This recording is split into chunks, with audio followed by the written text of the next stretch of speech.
All right, guys, welcome back to Jerk Block Talk. I'm Jason Fernandez. We're here at CrossFit Rife, and today we're going to talk about micro macro when you're coaching and how to work yourself from the big picture of the group into a specific athlete and then back out again.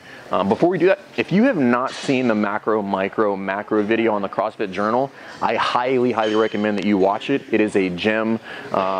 Some of the best in the business, Chuck Carswell, Pat Sherwood, Chris Spieler in that video, and there's some really good stuff in that video. And there's also see if you can tell, there's a games athlete in that video, and see if you can pick out who it is in that video, just to see if you go in there and watch it.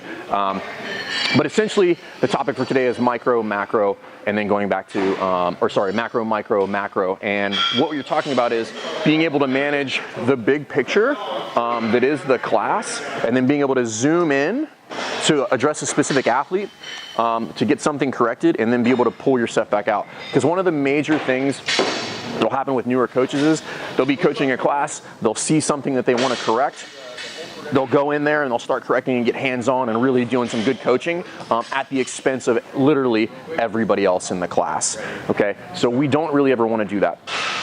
So Cassie's coaching this class right now, but for the sake of this, we're going to pretend that this is my class. So let's say I was coaching this. This is in the middle of the workout, so you have to kind of do some imagination here with me. And then let's say, for instance, I saw something that was going on here. What I'd want to do is I would want to come in to get with this athlete and then correct this movement, get what I wanted out of it, and then pull myself back out in order to see what else is going on. Okay, because you do want to do that. I do want to have some specific cues, and this is going to be something that you're going to have to work on quite a bit in order to kind of master the skill of seeing the big picture, focusing in on something that's important, needs to get taken care of, and then pulling yourself back out, because it's really easy to get distracted.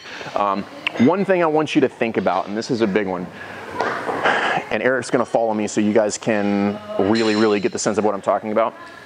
You need to be aware of the rest of the class when you do the micro portion of this. So let's say this was the class that was going on right now. Everybody's in my view. Let's say that Nelly over here had something going on that we need to correct, and I wanted to go micro on her. What I wouldn't want to do is this. Come over here, and then what I would do, swing around this way, Eric. What I wouldn't want to do is I wouldn't necessarily want to go micro on Nelly here, because now, as you guys can see, there's nothing in the background. There's about 10 people back here or so that I can no longer see because I'm facing the wrong direction. So if I'm going to do that, come back on over here, Eric.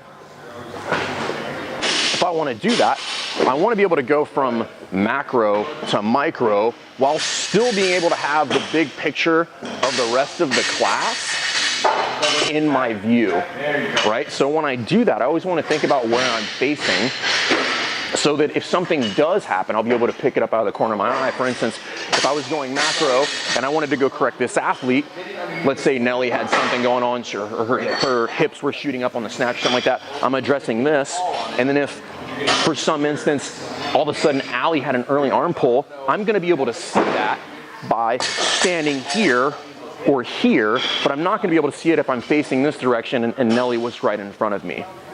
And the key there is you really always want to have in your mind the ability to at least have everybody in your eyesight. There will be some times when you're not going to be able to catch all of those things, but you can really mitigate some of that by just keeping it in the back of your mind and trying to always keep people in your line of sight.